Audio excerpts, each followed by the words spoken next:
Welcome to this week's edition of the Pete Mezzetti Show. I'm Pete Mezzetti. It's actually political night tonight on the Pete Mezzetti Show. And with me to discuss the political campaign is Nick Menapace, who is running for state representative. Thanks for having me, Pete. Hey, Nick, how are you? Welcome. Oh, pretty good. Yeah. So tell us a little bit about yourself and the district that you're running for. All right. I'm a teacher. I've been a social studies teacher a little over a decade.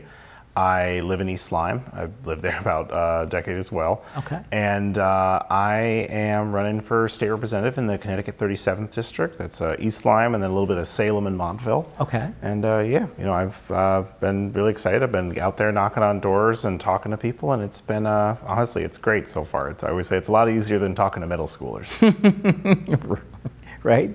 Yeah. And so what are some of the issues that you're hearing about when you're out door knocking or campaigning? Yeah, one of the things I always do when I start off any conversation is I always ask what the person is concerned about, what they're thinking about right now. Okay. But honestly, it's any number of things. I've talked about like abortion with people with reproductive rights and the fear of that one. I've talked to a lot of people about their fear of the democracy and the fear that like democracy is fraying in the United States. But housing, energy, education, and childcare, the economy as a whole, those are probably some of the biggest ones I've talked about with people. Environment as well in there. Well, let's pick one. Let's start talking about it, and when we can just pick the rest of them off for the time we have together. So you want to start with the environment? Sure. Yeah. I mean, to me, it's a pretty simple thing. I think that especially here on the shoreline, we have a lot of concerns about what's happening with climate change, but not just with that, the encroachment of new development and all of that, it concerns a lot of people. Right. There's what's the biggest one we obviously have is as a shoreline community, people see, they're worried about rising, ocean waters. They're worried about how it's going to affect their, or their beachfront communities. Right. They're worried about what's going to happen for insurance. They're worried about what's going to be happening for rising temperatures too. I mean, we just had like the hottest summer ever. Right. This last summer, and it's really concerning for people. And I can tell you, I was out there door knocking all summer long in that heat, and it's not easy. It's definitely not. And I would tell you, a lot of people, I would say it's very nice to see them because they would be out there and they would be talking to me about how hot it was and how they would generally offer me water to come inside, but people do appreciate it when you show up in that heat. But I talk to them about my ideas that we need to be doing a better job preserving open space in Connecticut, especially on the shoreline. That's not just beneficial for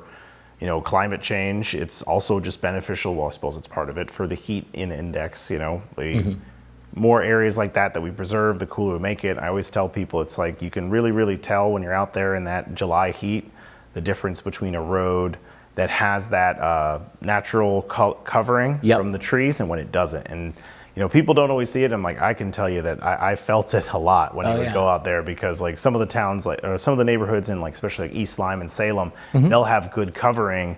And then if you go to Montville, a lot of those neighborhoods don't have a lot of tree cover. Right. So that's a real temperature change there. And they have the big wide roads, so it can be difficult going around on that bike. Yeah, no. And obviously Oswegatchie Hills has come up as a really big topic for people. It's less than, because the town in East Lyme did buy that as to preserve it as open space, but people are very concerned about this. It's something I'm concerned about too. It's something that it's good that we've finally achieved a moment where people all seem to be acknowledging that climate change is a huge problem. But we've seen that unfortunately, even in a state like Connecticut, we haven't really done that much at the state level. Right. We've had a couple good bills that were out there, but when it came time to pass them, they all seemed to kind of drift down in priority. And it's 2 years in a row we haven't passed any significant climate change or really just any environmental legislation. Now, what is Oswegatchie Hill? Oswegatchie Hills is it's a maritime forest in East Lyme. Okay. It is an area that the town and like residents have been fighting with developers about buying. It's something, quite frankly, a couple of years ago, the East Lyme Land Trust purchased. Okay. And they unfortunately had to go into essentially bankruptcy and sell it off because they had taken on too many properties and they weren't able to keep the property. And that area is very sought after to be developed. The town essentially in a Yeah, in a referendum Sure. a year ago agreed to buy it for around $2.5 million to buy a significant portion of it, although they did not get to buy all of it. There is a choice portion that is going to be, sounds like is likely going to be developed into housing, which people are frustrated by because we don't have many maritime forests in this part, well, really in the country at all. Right. And that area, preserves a tremendous amount of water when we have extreme weather. And I always said to people, it's like, that water is going to go somewhere. Right. If we shrink that wetland, if we shrink that area, that water is going to go elsewhere. And unfortunately, we've seen, we've seen all throughout the state a lot more flooding, and we just saw that in the country as well. Oh, yeah. No place is going to be safe from this. No, definitely not. Yeah. Now, as far as environmental issues, what are your stands on the environmental issues regarding with the campaign? I mean, it's one of the things that I talk about is a little bit of things I would love to see us be doing more. I love people able to have some of these initiatives for things like solar panels. That obviously benefits people's wallets, and Right. people love that.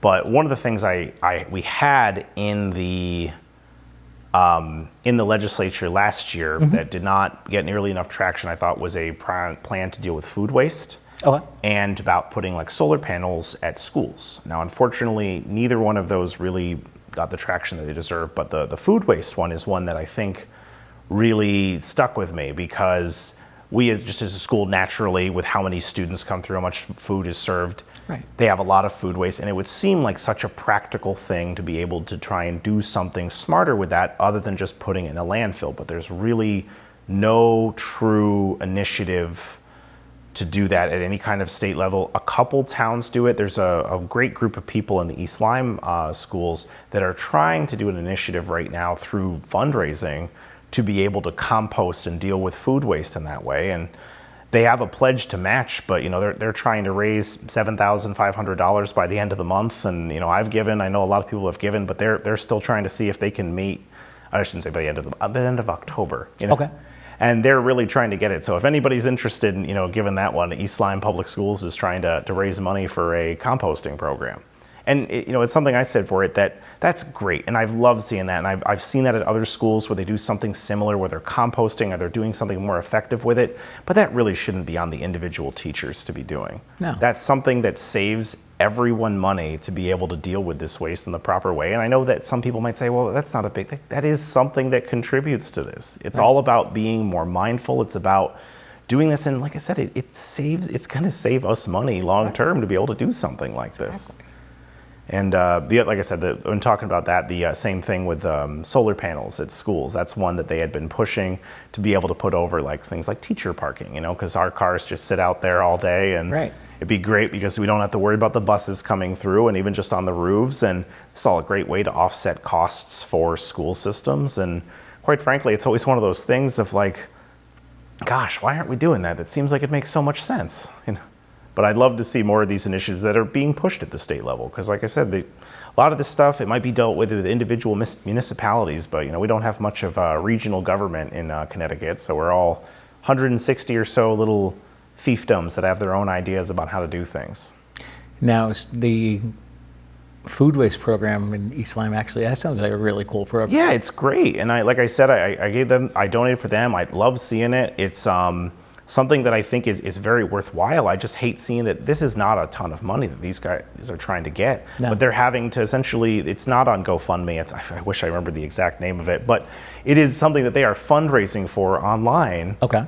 And and they are getting a pledge to be able to have half the money. But as you said, it's just a thing of gosh, this is such a great program that will it helps the environment, it helps save money for the town, and it's overall just a huge benefit. But I don't love that a bunch of teachers have to try and raise this money online. Exactly. Yeah. And as far as other issues or other concerns you're hearing when you're going door knocking, is what?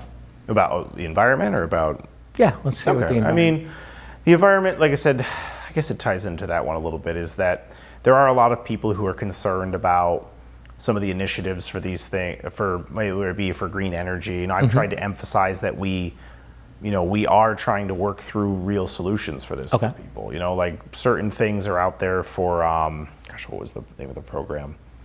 For I said about more initiatives for solar panels and things like that. But a lot of it is just, we're seeing this huge this huge increase in demand for energy. And, we're seeing that with, like, what is it, 3 Mile Island's going to be reopened. A lot of people are concerned about the reopening of coal plants throughout the country to power this big AI boom that's happening. Right. And in order to do that, we need to be building that green energy. We also are going to need to be relying on, unfortunately, a lot of this older energy that we have as well. And that's why it's so important for us to be upgrading that, infrastructure, so that we're using more green energy while we're doing it. If we're going to upgrade everything, we're going to have this huge increase in the amount of energy that we need, then, well, green energy's got to be a big part of that. Right. And now, as far as the solar energy aspect of things.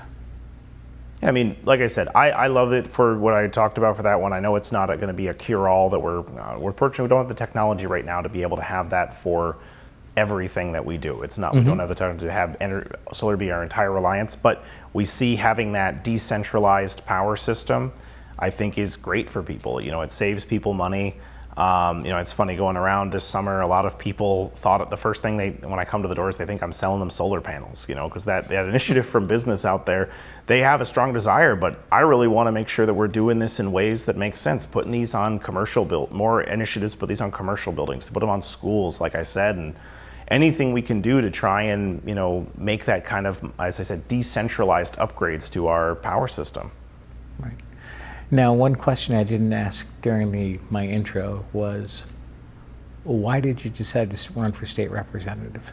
I really have loved being involved in the community. I was an Eagle Scout as a kid. Okay. And I should say that one, it was a Boy Scouts, but I've loved being involved in the community. I'm a social studies teacher. I've told all of my students all about how important it is for us to have that citizens involvement, to have that, we talk about it as that citizens, the rights that they're entitled to as citizens, but also that obligation that they have as citizens. And one of those is participating, right. Voting, but also just having regular people running for office. And, it's always saying, I've been passionate about politics for a long time, but when I did this one, I found that talking to people at their doors, I loved that. And people will tell me, it's such an old school way of campaigning, but I really enjoy it. I love going out there and I ride my bike around town and knock on people's doors and talk to them about the issues that they're thinking about. And I know it's not, but I think it's really fun. Oh yeah, it's great. And we've done about a little over 8,000 doors now. Wow. Yeah, so we're leading the state in that one. So that's not typical, but I've loved it. And almost all of those, I've probably done a good chunk of those myself. We do have some great volunteers who come out and help. Yep. But I'm doing everything I can. I've been called that guy who's riding his bike around town sometimes, which I find a little funny. But it's just, for me, it's something I'd always wanted to do. And when the opportunity arose, I think it was fantastic. Yeah. I remember my mom was an elected official in Clinton for 20-something years, and I remember going campaigning with her, and the big joke was every night they would want somebody at headquarters, just so if you drive by, the lights weren't off and it wasn't pitch black. 99.9% of the time it was me. I would have my own key. Yeah. To come and go as I please. I would go do my thing, and even if there was nothing to do, people were like, even if there's nothing to do, just sit there, bring a book, bring homework with you, and just hang out, just so when people drive by, they see lights on and they don't see the place totally pitch black. But also on the campaign aspect of things, that actually was a lot of fun too. Just getting out doing. Yeah. As you said, this stuff can be a lot of fun, and talking to my neighbors is great. I've had very positive conversations with lots of very different people about it. I always tell people, it's I can probably count on my hands the number of really negative interactions I've had with people. Most people love it when you come up to their door and you want to talk to them. Occasionally someone answers the door and is upset, but it's very rarely. Most times, if somebody doesn't want to answer the door, they just don't answer the door, which is, that happens quite a bit. If people are working, people are there. But I go pretty much anytime. I'll go in the morning, and I'll go until, I usually always joke that I go until my wife tells me I've got to come home. And then on the weekend is largely the same. I'll usually start a little bit earlier on the weekends and then go again until I've got to get home to help with something. Exactly. Yeah. And I got to tell you that one of the reasons that I had you on is a friend of mine.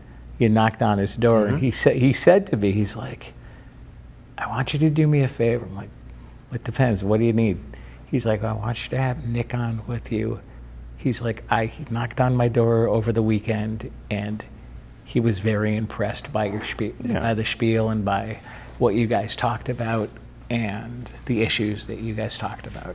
Yeah, that's great. I remember talking to him because I remember we were talking for a while, and he just has this, I love going up to the doors and everybody's got something different. A lot of people have those, what do they call them, the Ring cameras now? Yes, the Ring doorbells. So I always say that's different, is people will talk to me through those a lot more now. I had that happen maybe like once before ever. Oh yeah? And now it happens, it feels like at least once a day that somebody will talk to me. But I remember because he had this cool like lion door knocker, and I was like, I'll talk to people of like, oh yeah, I love something about their house. They might have like a cool gnome in the front, or maybe they've got something else in their yard or on their house, and we'll just talk about that. I'm there, talked about Trevor Lawrence with the Jaguars because I noticed the guy had like a Clemson t-shirt on. Oh, there you go. Yeah, and I just love trying to find a connection with people, and that's not, like I said, these are all just people in our communities, and I want to do everything I can to, be a good neighbor. Now, are you going to keep teaching if you're elected? Oh, it's kind of on the fence for that one. Like I said, it's something that I'm working part-time right now, which is very useful for my schedule. Right. So that would be ideal to keep doing that one, but it depends on how it goes. I'd like to be able to find something. I love teaching, so I'd like to be able to make that still work, but it is something that we'll have to see what comes of it.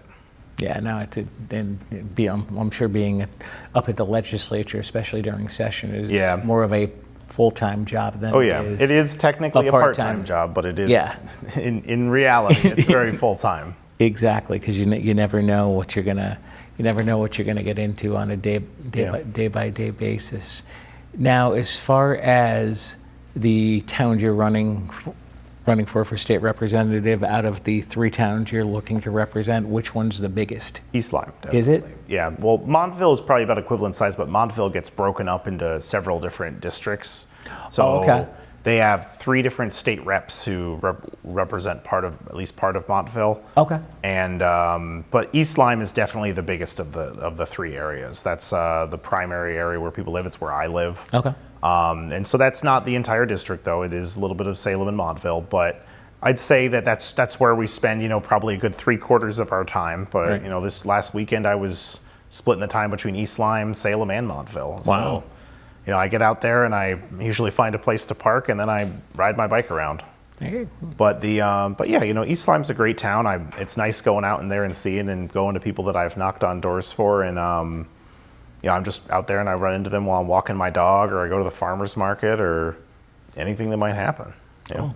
Now, what are your thoughts about PIRA and electric rates?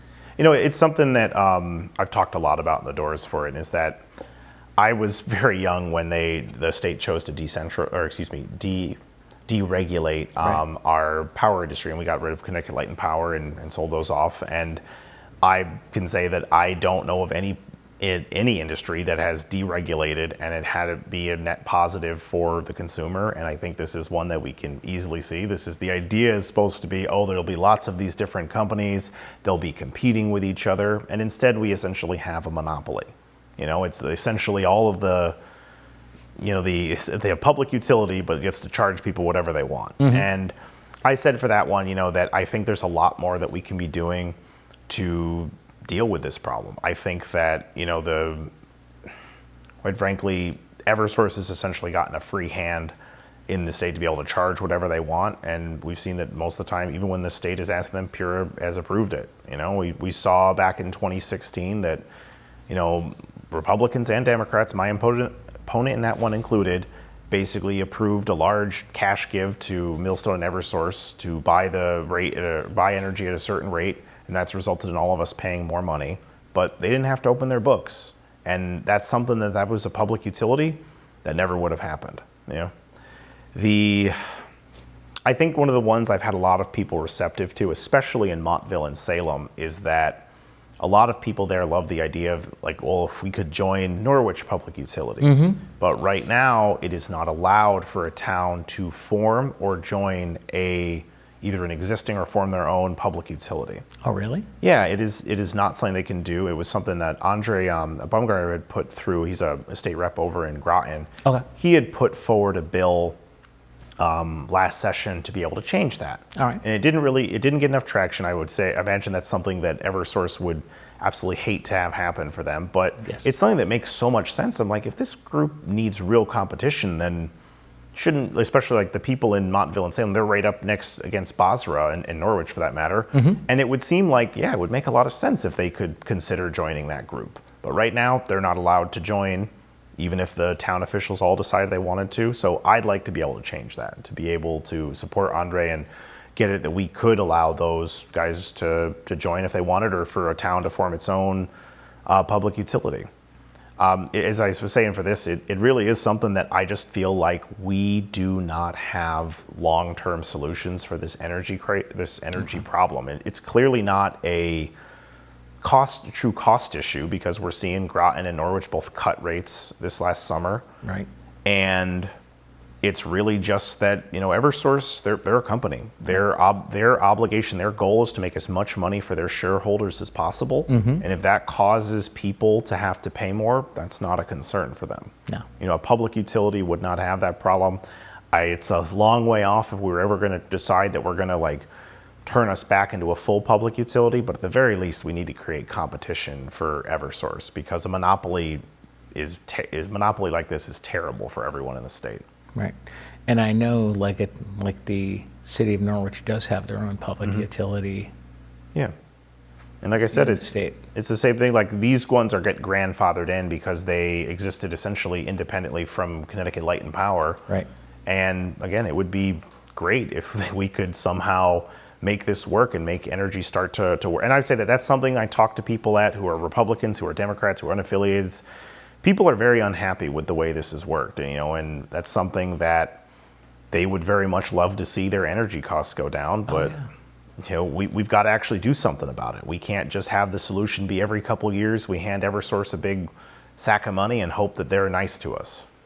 And I'm sure that with the public utility, the public utility is obviously owned by the people, correct? Exactly. Okay. Yeah. And now, for like Norwich, who owns their own utility company, is it just available for the people that live in Norwich? Yeah. So it's Norwich. How does that work? As far as I'm aware, it's Norwich and Basra have Okay. it as well.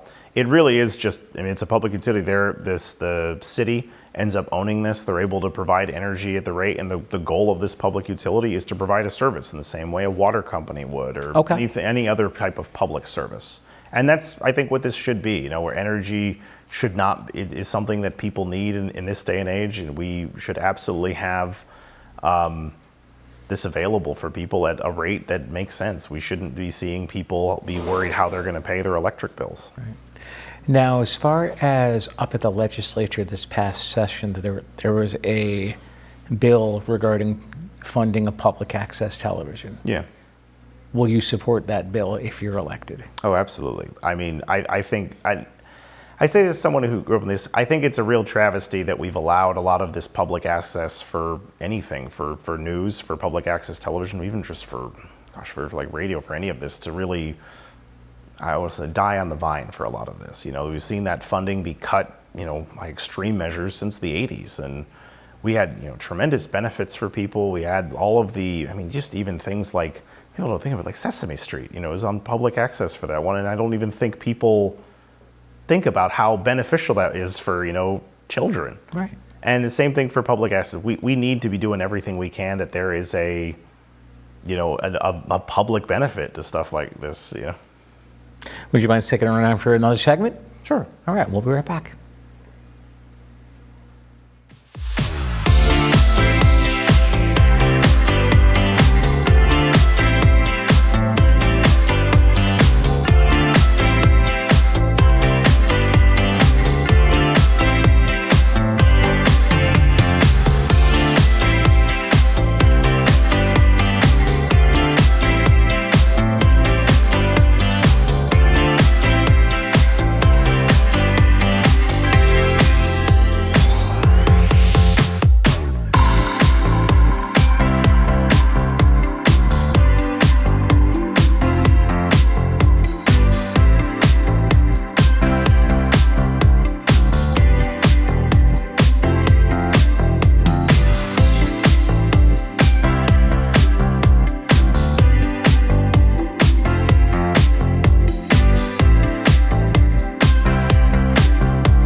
Welcome back to this week's edition of the Pete Mezzetti Show. I'm Pete Mezzetti, sitting here with Nick Menapace, who's running for state representative. Welcome back, sir. Hi. Hey, thanks for sticking around. All right, so let's open up this segment talking about the apartment building in Niantic where the new owners nearly doubled the rent. Mm-hmm. Yeah, it's Windward Village Apartments. It's Okay.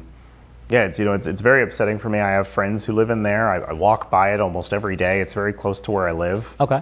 And it's something where we've seen this group that's coming in, and they have basically decided that, I said to them, they saw there was a lot of older people, a lot of people who are disabled who are living in these apartments. And I think they made it very clear that they saw an opportunity to essentially kick all those people out and be able to charge a lot more to other people for these. And, these are not large apartments. These are relatively small. And it's really awesome to see how the people in that apartment have kind of come together to fight back against this. Yeah. They've rallied, they've basically had the town, and in fairness, like all of the people on the Board of Selectmen have been very supportive of them being able to form a fair rent commission, which is pretty simple stuff. It's basically an arbitration commission where people, if they have disputes about their rent, can take it to this board, and this board is in charge of trying to find a compromise. And that's not something that type of board is not required to be in towns below 25,000 people. Right. But it's honestly something that in 22 I had ran into some people with a very similar situation where a landlord was essentially doubling everybody's rent. Right. And that situation, though, I came to the zoning and the Board of Selectmen and I asked them about forming a fair rent commission to see if there was something we could do. And I would be honest that it wasn't taken very seriously as an issue. I think it's because this place was very small. I think there were probably like 6 units in it. It wasn't like a true apartment. They're like little houses. And this Windward Village place is about 60 units, I believe. And it's a big issue. All these people are facing the possibility of being evicted. I have friends who have like recently moved into there, and they are worried that they are going to be kicked out. They've already been threatened with eviction for saying that they not agreeing to a new lease yet. And it's been great to see them fight back about it, but quite frankly, we need to be doing more at the state level. And this is one that I know my opponent and I have very strong differences on, is that she has been very against forming a fair rent commission. She's been very against any type of protections for people like this. And I just think to me, it seems very common sense. I talk to a lot of people who, they seem surprised that there's basically no protections for these people in Windward.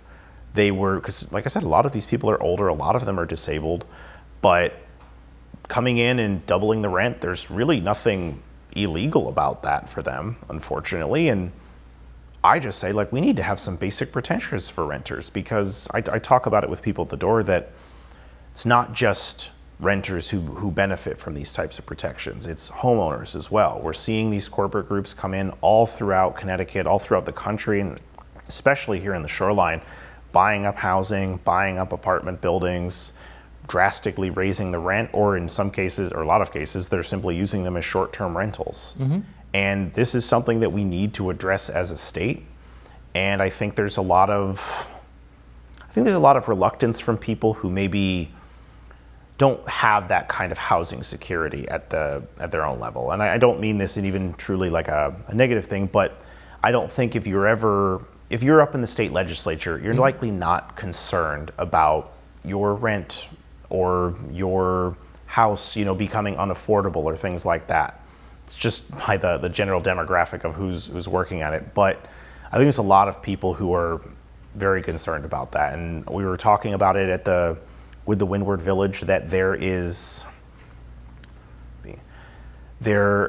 a lot of the newer homeless people in Connecticut, unfortunately, are elderly people. It's one of the biggest reasons why we started doing things like Social Security is because, as a history teacher, in the past, if you did not have a family to support you once you became older, a lot of people just became homeless. They became destitute. They would live on the streets. A lot of them, unfortunately, would just pass away because there was no housing for them. Right. And I have a real problem with this idea that some of the people who seems to be the idea is that that's not their problem, that that's someone else, because I think this is much closer to all of us. I'm very lucky that my wife and I have a place that we live in. But I was telling to my wife today, it's like, as a teacher, I don't know how I could afford to live, not just in East Lyme, like in general, on the salary that I'm paid for a job like that. It's just housing costs are so out of control. And I always tell people the doors, it's I suppose when housing costs or house prices go up, it's great if you're looking to sell, but if you're not, that just cost goes up and up. And right now we have a lot of these corporate groups that are coming in. They have essentially no regulations on where their money is or any need to report on it. And so I think that a lot more can be done. There was a basic bill in the legislature about protecting people from, it's not all evictions, but it's no excuse evictions. And we just saw that, unfortunately, the same group that it came in by Windward, they were having employees go and testify that they were tenants and testify against this bill. They hate the idea of tenants having very basic rights to be able to protect themselves. And this was reported on the Connecticut Examiner, did an article about it. Yep. And I just think, like I said, I really think that I'm out there to try and make sure that regular people are safe in their homes. And especially talking to a lot of older people, a lot of them who are living with, having fixed incomes, they had looked at places like Windward, hoping to be able to downgrade from their house into a smaller place. And instead, like I said, I have a friend of mine who lives in Windward. She just sold her house and she's not sure what she's going to do now. She moved into Windward less than a year ago. And she's already thinking that she has to look for a new place because she doesn't think she'll be able to afford that huge increase in rent. Now, as far as regulations go, how can the landlord or the tenant basically go up on the rent that exorbitantly? You said that there's essentially no rule that says that they can't. And that's the kind of regulation I think that we need, is to have kind of basic protections for these guys so that you cannot just come in and put a new coat of paint in the hallway and say, okay, we're doubling your rent. Yeah, right. And in fairness, most places do not do the kind of quite the same level of predatoriness that this group that just bought Windward is. They have a history of doing that in the state. But you still see there's other groups in town, they're raising their rent 10%, and the reason is that they can do it. Right. I was talking to this one person, and they essentially tripled the cost for having a cat in the apartment. They had been like $50 a month, I think they said it was, and then the place upped it to $150 a month to be able to have a cat. Oh, and these two are, the wife is retired, the husband is disabled, and he's a veteran, and he has you on his union pension for this stuff, and it's just like, they're concerned because it's like, how are we supposed to live in a place like this? Isn't like some mansion or anything. It's just a basic place to live. And if we keep moving these people out there, there's nowhere else for them to go at a certain point. And like I said, that's why we need this kind of protection for people. And in fairness, I think that we're getting to that point where we're going to see an increased appetite from voters. I think that hopefully that translates into increased appetite for it at the state capitol as well. Now, as far as what are some of the other issues you're hearing on the trail when you're outdoor knocking? So answer that one. I would definitely say that it does definitely depend on the door I'm knocking on, but there's a lot of people who are very concerned about a lot of the national politics. Being in a presidential race, there's a lot of people who will talk to me about how concerned they are about, quite frankly, the Republican Party and and as a social studies teacher, I can say it concerns me as well, the very authoritarian trends that they've said. We have a guy in there in the Republican nominee, and he is openly saying that he fully plans on being a dictator on day one, that he wants to throw people he doesn't like in jail, that he's talking about deporting people, whether they're legal or illegal or not. And even just his idea, and as I said, as a social studies teacher, his ideas on things like tariffs, I just find vexing, because I will talk to people and I'm like, this isn't like a tax that like another country pays. That's not how a tariff works. Right. And, I find that the people I generally talk to, a lot of them, they're not, it's very polarizing. You can find some people who are very dug in, they're unhappy with the way the economy has developed, and I get it, because they're right in that this is increasingly unaffordable. We're seeing a lot of these issues that it's like, well, this wasn't happening 5 or 6 years ago, and they're like, you're not wrong. The issue is, though, is that frankly, what someone like the Republican nominee and Trump has done is his plan to deal with this is going to make everything 10 times worse. And it really does play in, unfortunately, and I'll tell the people, it plays into the authoritarian's handbook. You go out there, you say you have a magic solution to a problem, and when that doesn't work, you have a group of people that you've decided you're going to blame. And we're seeing that right now, that they're fully planning on blaming immigrants, whether they be legal or illegal. Mm-hmm. And he says that he has the authority to round them up and do whatever he wants with them. And to me, that's very scary. I have a lot of students who are immigrants. They work at the casinos, and or I shouldn't say all of them do, but a lot of them do. Right. And they are, for a lot of them, they're just regular people.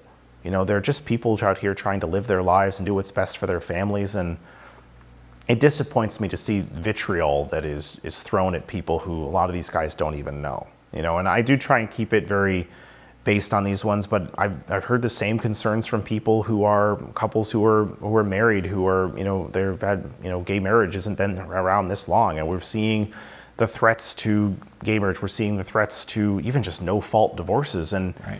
I don't feel like it's talked about nearly enough. This is some of this crazy stuff that it is a huge attack on personal freedoms, and that's generally how I've tried to frame it for people. Like, I cannot think of how somebody, so I was thinking of someone like my father, who was a registered Republican, and unfortunately I don't know where he would have fallen on this. I think he would have been somebody who, if he had not passed away, like he might have been very much on the Trump guy. I have no idea. Right.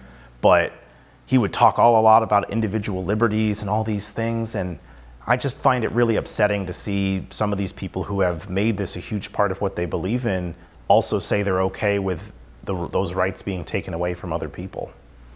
Now, let's talk about, with you being a teacher, let's talk about gun violence in the school system. I could tell you that it is very, very upsetting. I don't know if there's anything in my job that I have more upset about, especially in speaking about some of these children who come in from other countries who have never done a lockdown drill before. But I cannot tell you how tough it is to try and get to see how good 20-something children are at where they're supposed to hide in case an intruder comes into the building. And I find that every time I do it, I feel like I start to get a little choked up, because I see some of the kids who every time they're just a little bit scared that, is this one real? And I told them, it's like, we're not able to tell you for that. We have all the covered where they'll ask me questions like, what do we do if somebody tries to go out in the hall? And then we have like windows in there and things like that. What if they tried to do this? What if they tried to do that? And we are now at the point where we are teaching the kids that they're supposed to barricade the doors, and then take things that they can throw at an intruder. And it is so upsetting to me that in a country like ours, that is what we have chosen is the okay alternative to having just very basic regulations on things like guns. I mean, we've just seen this in Georgia, and that was very close to friends of mine who live there. And there's no red flag laws in Georgia. There's no ability to regulate something that is literally designed to kill. And we have people who want to operate a forklift have to get certified. Right. I am not asking for the moon here when I say I don't think it's anyone's best interest to have it be that we need to require all of our children to learn how to huddle away from the door in case someone comes in and wants to kill people. Right. Now, what's your plan to keep schools safe? Now, I love a lot of the laws that we do have here in Connecticut. There's a couple loopholes that we still need to close. Right now, people are allowed to open carry into a polling place, which, considering some of we just talked about the threats on this one, I find is I think that's not a good plan. You can open carry into a polling place? Right now, that is allowed. I did not know that one. Yeah, it is. And I have a friend of mine, his mom is the registrar of voters in East Lyme, and she has told me about some of the threats that they get when they have some of this stuff. And it is very real. And we're seeing that throughout the country, that poll workers are being threatened. We're seeing it for everyone has, but it happens right here in Connecticut. Right. There are, like I said, we've passed some good legislation to be able to do it, but I mean, the biggest part of it gets to a certain point is that some individual states have passed great laws to be able to deal with this, but we've also seen a very, very radical Supreme Court that has decided that they have no right to make those types of laws. So it's important that these are secure so that we cannot see them overturned by a Supreme Court with an agenda. Now let's talk about the universal school lunch program. Yeah, that's something I'm a big believer in. Well, let's talk about it. It's something I had that one. I always say it's like I can see how much better kids do when they've eaten something healthy. I used to have right when we were coming back from COVID and in school full time. Right. I would have some of these kids who'd come in and they were like bringing in a bag of Skittles for breakfast, and that's very 13-year-old behavior. But I saw it happen some of the times where they had their like lockers stuffed full of snacks, and I wasn't even trying to say it, it was nice to see that turn of when those kids stopped doing that a little bit and started actually eating the food. And in fairness, for a lot of these, that was a little bit of the exception. We tend to have a lot of students who were not eating lunch, that they were concerned about the cost. And it was really nice when we helped get kids to see like, no, you can go eat the lunch and it's not going to cost you anything. Right. And they were like, I had one boy and he had some difficulty because he English is not his first language. He's a good kid who was trying to do this one, but I saw him one of these days just like kind of quietly crying because he didn't think he could afford lunch. And it was tough. I had to have some of these students help him, but we were able to get him go something to eat, and he was able to eat just fine. And kids do so much better when they're able, crazy enough, kids do well when they don't have to worry about food. Right. And we need to have this as a necessity for all of our kids, in the same way that we require them to have desks, or a lot of schools are one-to-one with computers or just pencils and paper. Right.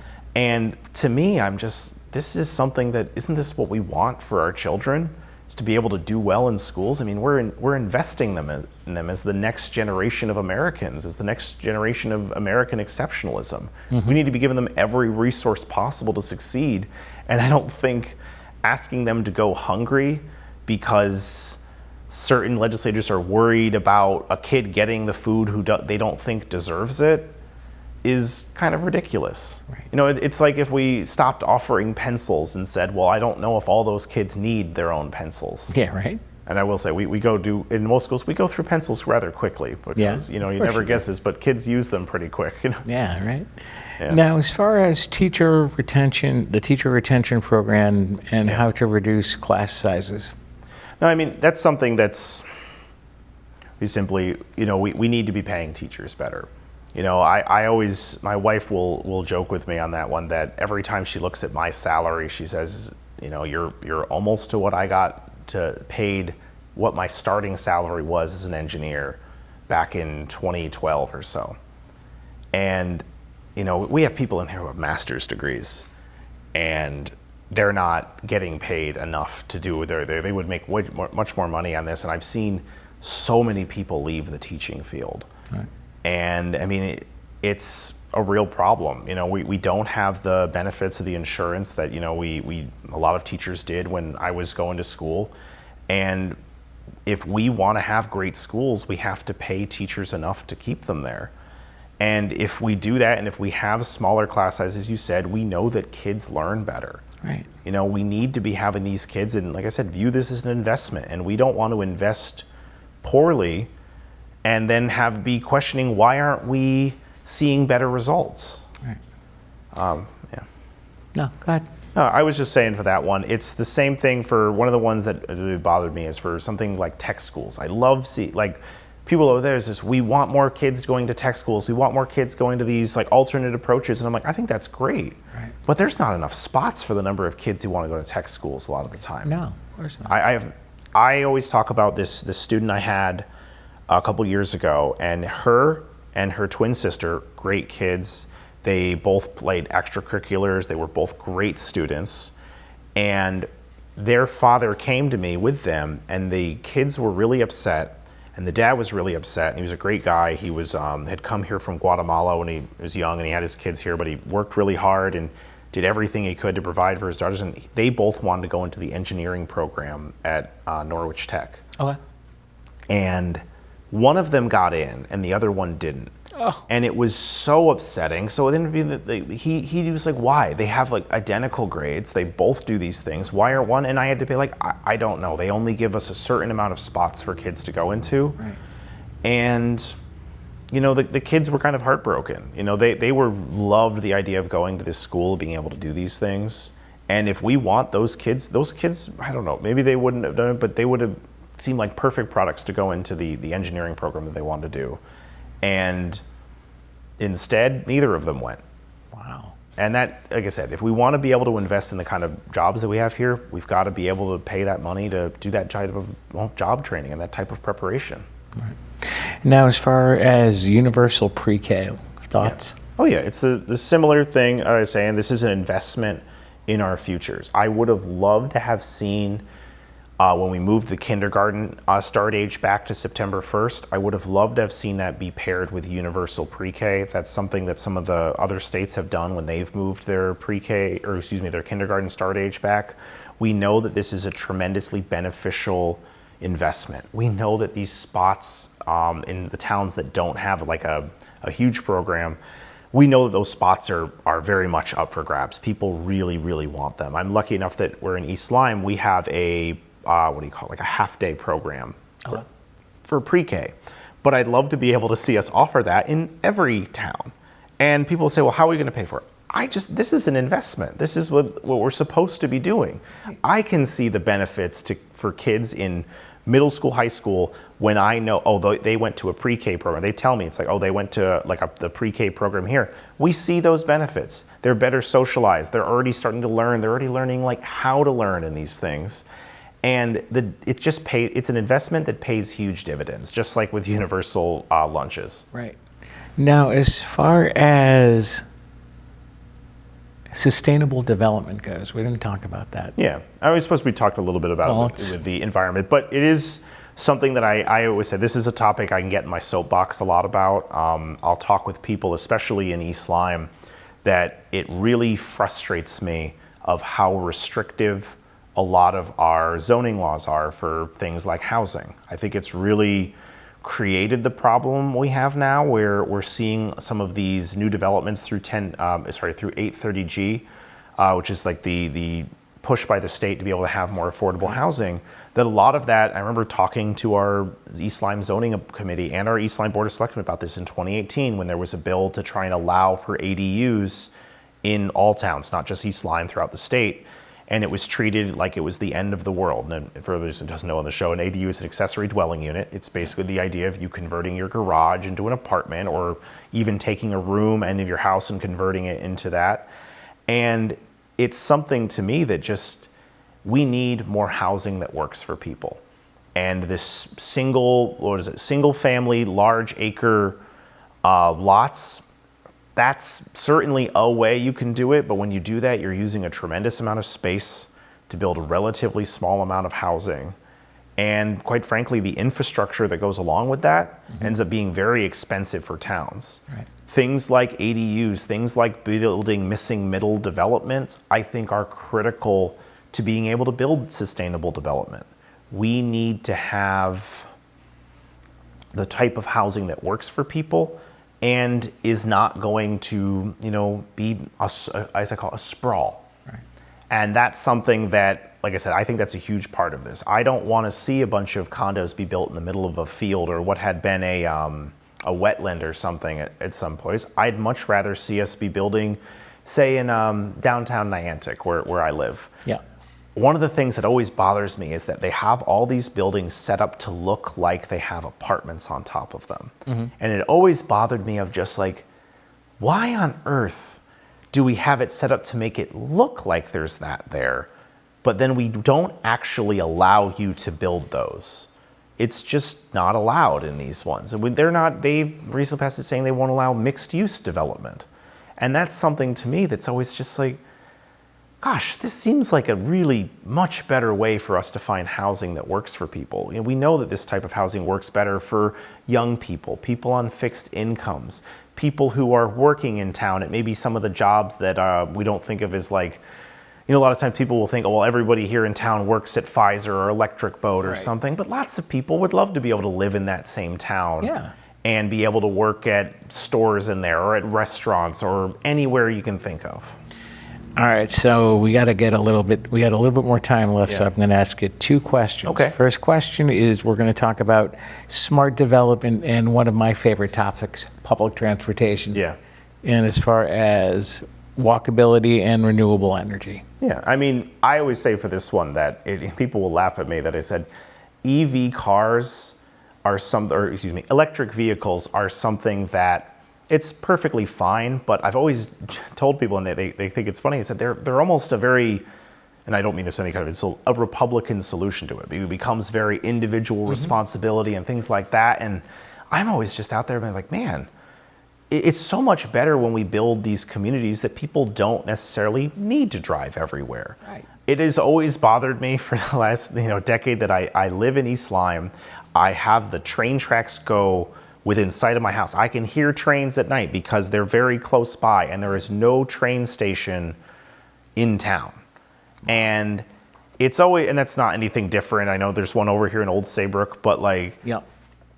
it's just the accessibility for things like that is always a bit of a problem. You know, we're seeing Shoreline East has been said, oh, you don't have your ridership numbers aren't there, we're going to cut funding. I'm like, well, we need to be increasing the funding so that we can actually have people use this on a reliable schedule. I had something where I'd love to like take the train to Providence or to New Haven, right, but it's not very reliable being able to return from there. Right. And it's something of the same thing as you said for walkability.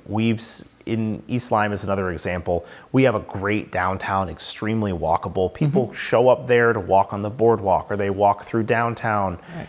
And as soon as you go past that downtown area, there's very, very intermediate sidewalks. Now they are working to improve those, which is nice, but it's that kind of factor in there where people will say, well, I don't use that, so it's not necessary. But I think that lots of people already use it. I see what we call the desire paths, where people are walking along the road or they're walking in there. And same thing for things like bike infrastructure. As you know, I'm a big one of going around town riding my bike, and the lack of bike racks has always driven me a little crazy. I'll see kids who show up to CVS or Dairy Queen with their bikes. Yep.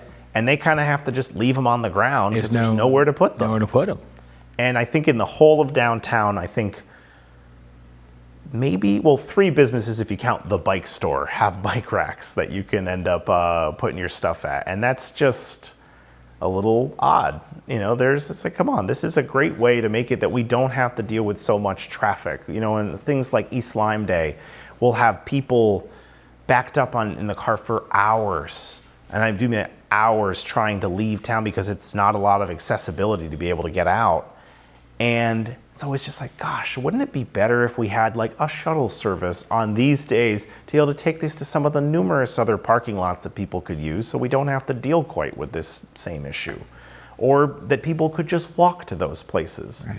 And it really is something that in a lot of these cases, there is money available from the state. There was an initiative, I'm on the planning board in East Lyme. Okay. There was an initiative to be able to do something on our West Main Street, and it's driven me crazy because apparently there was money available from the state to put in sidewalks and to put in a bike path, but nobody in town really took up the initiative, so it didn't happen. Wow. And to me, that's just like, gosh, that's just leaving money on the table. Yeah. Nick Menapace, we're out of time, so I want to thank you for coming down. Thanks so much. Hopefully we'll see you again, and good luck. Thank you. You're welcome. On behalf of Nick, I'm Pete Mezzetti. Thanks, good night, and we'll see you next week.